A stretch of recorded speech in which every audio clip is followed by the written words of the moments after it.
નાસિરનગર ભૂતિયા demolition case અને central ઝોનના કાર્યપાલક ઇજનેર જયાંગ રામજીવાલા સહિત 7 અધિકારીઓને ઝોનલ ચીફે ખખડાવ્યા છે। અધિકારીઓ હાજર કેમ હતા તે બાબતે સેન્ટ્રલ ઝોન દ્વારા તપાસ સમિતિને રિપોર્ટ સોંપાશે।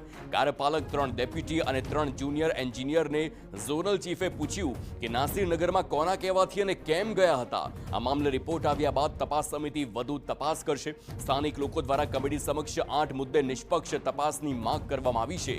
6 અધિકારીઓને સસ્પેન્ડ કરવાની પણ માંગ થઈ રહી છે।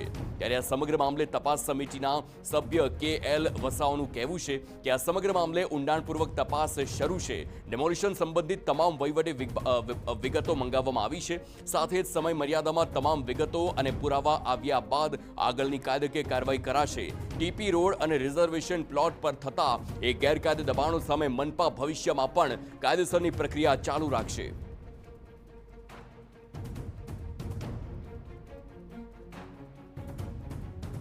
નાસિરનગરની તપાસ કમિટીમાં હું એક સભ્ય તરીકે છું। નાસિરનગરમાં જે તપાસ કમિટી જે છે એની એક મિટિંગ થઈ ગઈ છે અને એમાં ટોટલ જે પણ કાર્યવાહી થઈ છે એના તમામ વિગતો માગવામાં આવેલ છે તપાસ કમિટી દ્વારા। તે તપાસ કમિટી દ્વારા જે બી સમયમર્યાદામાં વિગતો માગવામાં આવેલ છે, વિગતો આવ્યા બાદ જ તપાસ કમિટી યોગ્ય તે તપાસ કરી અને આગળ પ્રોસેસ કરશે।